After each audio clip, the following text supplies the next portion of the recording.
Welcome to Vasanthi's home kitchen. இன்றைக்கி நம்ம கிச்சனில் பார்க்க போகிற ரெசிபி பொரிகடலை பர்ஃபி. இந்த பொட்டுக்கடலை பர்ஃபிக்கு தேவையான பொருட்கள்: 1 கப் பொட்டுக்கடலை, 1 கப் நாட்டு சக்கரை, 3 ஸ்பூன் நெய் எடுத்துக்கிடலாம். ஒரு பேனை ஸ்டவ்வில் வச்சு 1 கப் பொட்டுக்கடலையை போட்டு ஸ்டவ்வை லோ ஃப்ளேமில் வச்சு நல்லா வறுத்துக்கிடலாம். பொட்டுக்கடலை நல்லா செவந்து வந்தோடனே ஸ்டவ்வை ஆஃப் பண்ணிவிட்டு ஆற வச்சிடலாம்.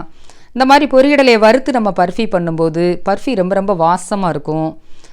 இப்போ மிக்சி ஜாரில் போட்டு நல்லா பவுடராக பொடி பண்ணிட்டு வரலாம். அந்த அளவுக்கு பொடி பண்ணுனா கரெக்டாக இருக்கும். இப்போ பொட்டுக்கடலை பர்ஃபி செய்ய ஸ்டார்ட் பண்ணலாம். ஒரு பேனை ஸ்டவ்வில் வச்சு 1 கப் நாட்டு சக்கரை, 2 கப் வாட்டர் விட்டு நல்லா கொதிக்க விடலாம். வெல்லம் போட்டு இந்த ரெசிபி பண்ணலாம். வெல்லம் போட்டு பண்ணும்போது வடிகட்டிட்டு கொதிக்க விடணும்.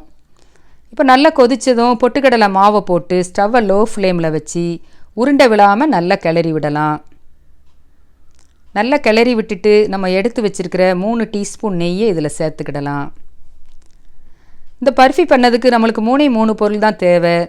1 கப் பொட்டுக்கடலை, 1 கப் நாட்டு சக்கரை, 3 டீஸ்பூன் நெய்யே போதுமானதாக இருக்கும். இப்போ பாத்திரத்தில் ஒட்டாமல் வர்ற வரைக்கும் நம்ம கிளறி விடலாம். 5 நிமிஷத்தில் பாத்திரத்தில் ஒட்டாமல் சுருண்டு பர்ஃபி நம்மளுக்கு ரெடி ஆயிரும். இப்போ ஒரு பாத்திரத்துலேயோ ஒரு டிஃபன் பாக்ஸ்லேயோ நெய் தடவிட்டு அப்படியே இதை கொட்டி சமப்படுத்தி விட்டுடலாம். ஒரு ஸ்பூனால் இந்த மாதிரி ஒன்று போல் சமப்படுத்தி விட்டு அரை மணி நேரம் ஆற விட்டுடலாம்.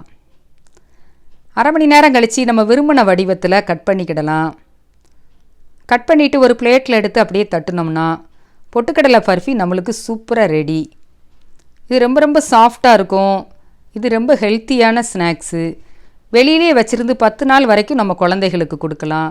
இந்த பொட்டுக்கடலை பர்ஃபி ரெசிபி உங்களுக்கு பிடிச்சிருந்தா வசந்திஸ் ஹோம் கிச்சனை லைக் பண்ணுங்கள், சப்ஸ்கிரைப் பண்ணுங்கள், ஃப்ரெண்ட்ஸ் அண்ட் ஃபேமிலிக்கு ஷேர் பண்ணுங்கள்.